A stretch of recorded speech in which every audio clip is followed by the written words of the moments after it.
In this episode of the Smart Community podcast, Zoe has a really interesting chat with Lisa McLean, CEO of the Open Cities Alliance. Lisa covers her passion for next-generation infrastructure, what that is, and why smart community or next-gen thinking is so important. Zoe and Lisa discuss how Lisa sees Australia embracing smart concepts and some of the projects she's currently working on, as well as what Open Cities does. They then talk about the convergence of utilities like water, waste and energy that used to be separate but that are now becoming more interconnected, and the power of aggregating voices to move government policy, break down silos and improve integration. Zoe and Lisa finish their chat discussing the emerging trends of the new utility model and the circular economy, as well as prosumers and why we need new business models in the future. As always, we hope you enjoy listening to this episode as much as we enjoyed making it.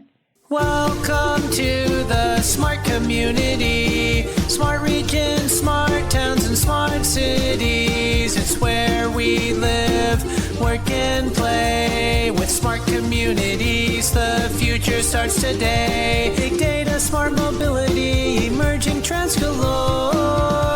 The Smart Community Podcast is what you're looking for. Hello, Lisa. How are you? I'm great, Zoe. How are you? I am super. Let's jump straight in. And can you tell us about your background and what you're passionate about? Sure, I can. Well, my background, I used to be a political journalist. How's that? And then I got involved in the zero economy, so zero carbon economy space, and I worked on some global campaigns. I helped run Environment Day for England and Wales Environment Agency. And then I was in the founding team to help set up the Clinton Climate Initiative, which was President Clinton's 8th initiative focused on cutting carbon. So I worked out of London for the Clinton Climate Initiative with other cities around the world on programs in mobility and energy and the built environment and waste and water to reduce carbons and catalyse that next-gen infrastructure space. So that's sort of my background, and I am passionate about next-gen infrastructure, and I'm passionate about creating a zero-carbon future, which means, it's really circular economics. So it's being able to grow our economy, create jobs, but decouple that from resource use. What sparked your interest in the smart cities or smart communities space? Well, because of all the work that needs to be done to reform our markets for this new circular economic future, I set up Open Cities a year or so ago, about 18 months ago, and we are a not-for-profit peak association for next-gen infrastructure. So we have lots of members who are in the utility space, so water and energy and mobility and waste providers, and we also have city governments who join up. And we're all about opening up our markets to more sustainable businesses, so recycling of water and waste, local energy generation, shared mobility, and electrification of our mobility. All those essential services, Open Cities is looking to get away from the business as usual and all the things we've been doing in the past. So we want to open up our markets to that future. Excellent. So what is a smart city or a smart community to you? So for us, a smart community is a community that can generate its own water and energy. It's a community that is self-sufficient and can head towards climate positive, which is beyond zero carbon, where they can actually, as I said, have excess water and energy. And it's a community that also can pay less for its utility bills. So at Open Cities, we think that people, pretty much like your phone, where you get free data and free calls, we think that people should eventually have zero cost for water usage and energy usage. They might pay a fee for the infrastructure, but they won't pay anything for the usage. And that's because we've seen a massive transformation thanks to the technological revolution. And we're seeing technologies like water recycling technologies that are the size of a box that can go in your house or attached to your house and recycle almost all of your water needs. We're seeing solar. Australia has the highest uptake of solar ownership in retirees. So we're seeing people being able to generate their own energy and hot water from the sun for free. Yes, they pay for the infrastructure, but the usage is going to be free moving forward. And we're also seeing a whole disruption in mobility where people see mobility as a service, not as having to own that infrastructure. So this is really important because in these smart cities of the future and communities of the future, you can save on the second biggest household expense, which is buying a car, and you can share your mobility instead. So we've got to get ready for this future, and we need legislation and policy and market setting that support these opportunities and these businesses so that you and I and our families and friends into the future can live more sustainably and more affordably. Excellent. Thanks for sharing that. And I want to go back and pull out that term you use, next-gen infrastructure. Could you explain what you mean when you say that term? Because I think maybe some people don't understand that terminology. However, it fits into the smart city space so well. So can you just explain that? I think we use the term next-gen infrastructure because it's just new ways of doing things. And I think I've touched on that a little bit just earlier, talking about instead of us living in this linear society where we take our water from a dam, rainfall-dependent water, fills up a dam, then we pump it hundreds of kilometres into our house and we flush every drop of it down the toilet.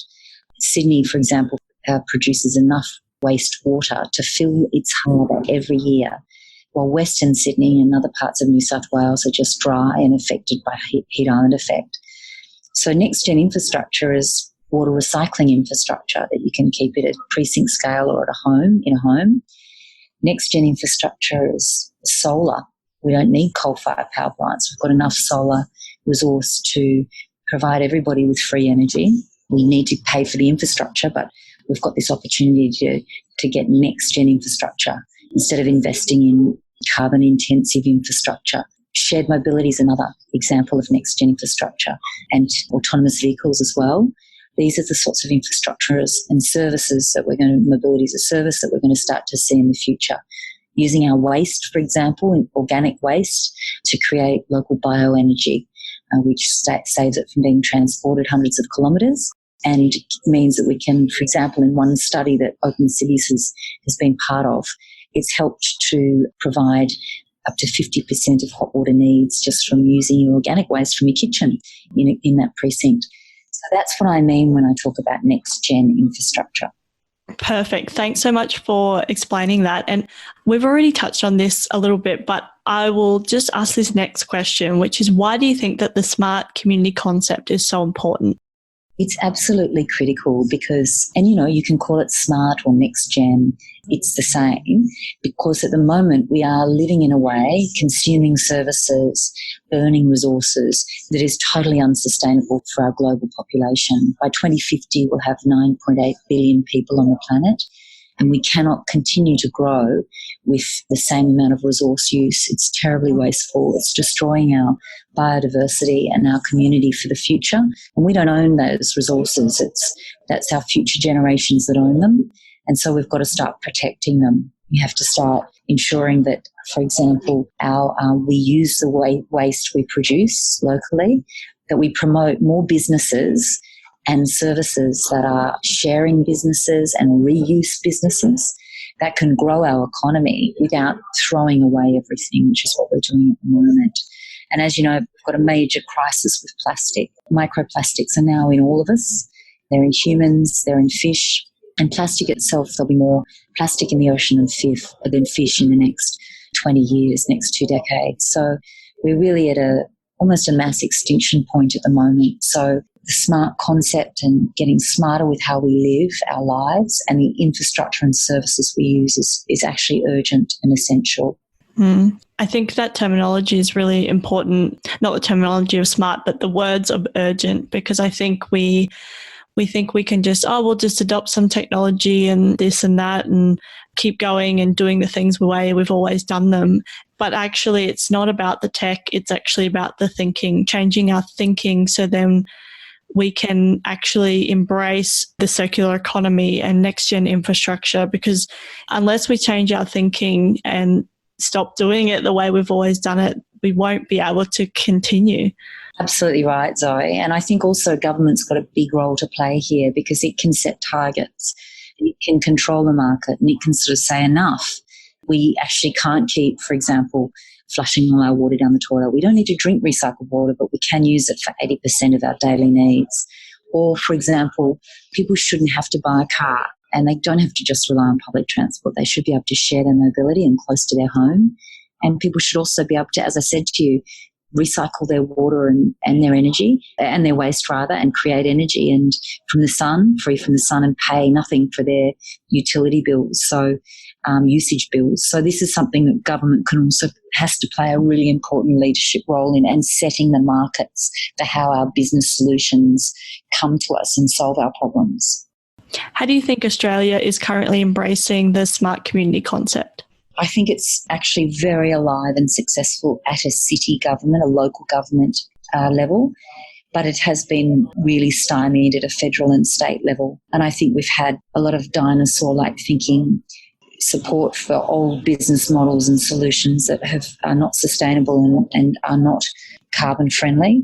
And I think that transitioning our economy to this bright future, because we can still have a very successful economy, it's just not going to be on coal, and it's not going to be on carbon-intensive resource use. Transitioning that our economy is, there's been zero leadership federally, and we really should have started that journey 20 years ago. So the city governments, however, have actually stepped right up, and we're seeing some globally leading cities in Melbourne and Sydney who are really taking it seriously and making inroads. And again, they did this simply by creating a vision for this future state and then setting targets to get to that. That's how they've achieved it. It's as simple as that. What are some of the projects and things that you're currently working on? Well, I touched on the fact that the waste idea, that, we're right behind the rest of the world here. The context, China said no to our waste, which was actually a good thing. And now councils are urgently trying to find new uses for their waste and ways to dispose of it that's sustainable and zero carbon. So Open Cities has a guide we're working on called 5 Steps to Next Gen Infrastructure. And it's a playbook for councils on how they can actually transition to get, shared mobility, to get reuse of waste and water and local energy generation. And one of the projects that is very interesting is looking at anaerobic digestion, which is a technology that's well known around the rest of the world. It takes organic waste, so food waste and green waste, and also even sewage from the recycled water treatment, and it converts it into a biogas that can be used in a community for energy consumption. And one of the feasibility studies we've conducted in Sydney at Central Park has seen participating households, if participating households all gave their organic waste to a local facility just in the basement of one of the residential buildings there, where there's also the world's biggest recycled water facility run by Flow Systems in Brookfield. If people gave their organic waste to that AD facility there, they could get 25% of their energy bill covered by that, generated by that waste, or the equivalent of 50% of their hot water. So that's pretty phenomenal if you think about it. And I mentioned to you before, it saved that waste travelling something like 85,000 kilometres to be put into landfill, where it would have lots of carbon released to the environment. So projects like that are looking at next-gen infrastructure like anaerobic digestion, so waste to energy. And also the other really important thing that's happening in this next-gen infrastructure space is that the utilities are actually converging. So water is energy, waste energy too, and we're looking at how we can use water at a precinct scale to provide heating and cooling, how we can use solar spill to provide energy for EVs. So how can we look at all these different utility sectors? How do they converge at a precinct scale to create better solutions for people that are sustainable? Can you explain what Open Cities is and what your ethos is all about? Yeah, sure. So Open Cities, we're a peak association for next-gen infrastructure in water, energy, waste, mobility and telco. So our members are companies that are providing sustainable utility solutions, so recycled water, shared mobility, mobility as a service, EVs, and solar providers, next-gen IoT networks, and open shared data networks. So they're our company members, and then we have city governments that are members too, who are looking to implement these services and want to work with the private sector to set standards and playbooks on how they can actually get this kit in the ground. Excellent. Thanks for sharing. And we're membership based. So, yeah. Yeah. Yeah, I know a lot of the great work that Open Cities are doing, and I just want to make sure the audience does as well. Thank you. Okay, let's move on to this next question, because I imagine you'll have to, integrate across the different disciplines and governments and industries. How do you think we can do that integration piece better? I think it's really come down to aggregating our voices, which is why we set up Open Cities. We're an alliance, so we have peak associations who are also members, along with the private sector and city governments. And I think we all need to create a unified and loud voice for change, because the actual integration requires a lot of regulatory reform, as I mentioned before. So we've got these current centralised, siloed utility sectors and infrastructure sectors of water and energy and waste and mobility, and actually they're all converging. So we need to change the regulation and the policy around that to allow more exciting and innovative businesses to be able to participate, because at the moment they can't compete. They're in very siloed sectors with markets that are closed to a handful of providers, very old business models, and innovators, our next-gen businesses, are finding it really hard to compete. So the integration part is by creating a loud voice and also by changing those policy settings and market settings. What are the emerging trends that people aren't talking about enough? Well, I think it's this convergence. I think it's the fact that instead of having centralised utility solutions, big command and control pipes in the ground for water and energy and waste, and even transport, that actually things are becoming localised, that we can have smaller infrastructure, less intrusive on the environment, more sustainable, that actually gives people more control and lets them cut costs and live more sustainably. And that's a new utility model. I think that's the first thing. And that new utility model is local and light and accessible. It's not centralised and expensive and exclusive. Another trend is circular economy, which sort of sits over everything. So we need to make this transition away from our flush and forget and throw away society that we have, an economic framework. And we need to start opening up our markets to reuse business models. So, for example, if we're at the moment with our water business, our public water utilities, we take this water from the dams and we just flush it down the toilets and pump it out to sea. Whereas recycling is taking all of your water that you've used from the houses, sewage and wastewater and stormwater and rainwater, and purifying it on site and reusing it for 80% of our needs every day. So these are new businesses, but the market doesn't know how to value the fact that we're using less water. So, for example, the old business models, linear business models, are based on selling water, whereas these business models are based on reusing it and selling less. So you can see we've really got to change our market structures to value those businesses, and the same with waste to energy, and the same with mobility as a service, because if we're not owning our car, then we're going to be needing then those costs borne in different ways across the economy. I think the business model different business model thinking is really important. And what are some ideas that you have to ignite that innovation? Does it come from a government level, or does it come from a startup level, or is it an integration of both? I think really at the moment there's a big onus on the government to get these markets going, and that means market reforms, so new policies that start to talk about recycling water and waste and sharing mobility. And as I said to you, the city governments are really leading here, but the state government and the federal government are very slow. And I think so we need policy change. And then secondly, we do need more projects in the ground where we can provide data and share that data back to government and the sector and industry bodies like ours, so we can set standards. So I think at the moment is a big onus on the government to reform their markets and policy setting.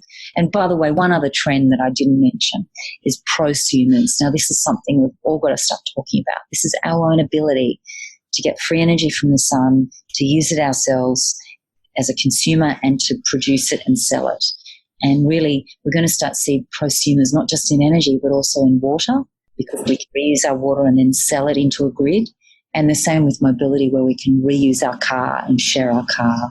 Prosumers, I think I've been looking at this as well, and I think it's a different way to approach things as a not just, buy and I own everything, but if I do have something, how can I utilize that? Because like cars, for example, 90% of the time it's sitting in the driveway or whatever. And how can we utilize that without it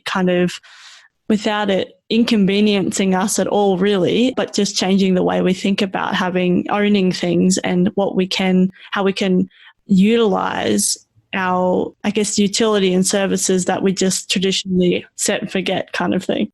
Yeah, exactly. Thanks so much, Lisa, for coming onto the podcast. It's been amazing to talk to you, and I really appreciate you taking the time to talk to me today. Absolute pleasure, Zoe. Thank you so much for the time. No worries. I just have one last question, which is how can people connect with you?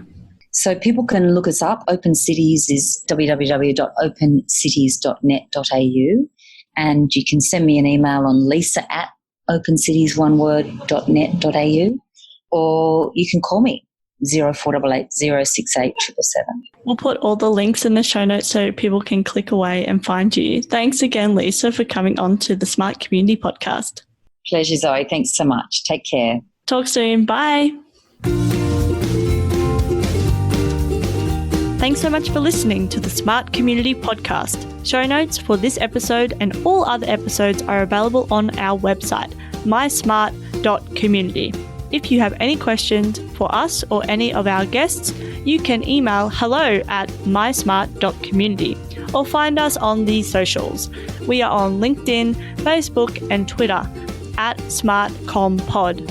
That's Comm with 2 M's.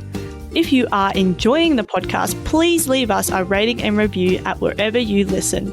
This really helps us reach more ears, so thank you in advance. As always, I hope you enjoyed listening to this episode as much as I enjoyed making it.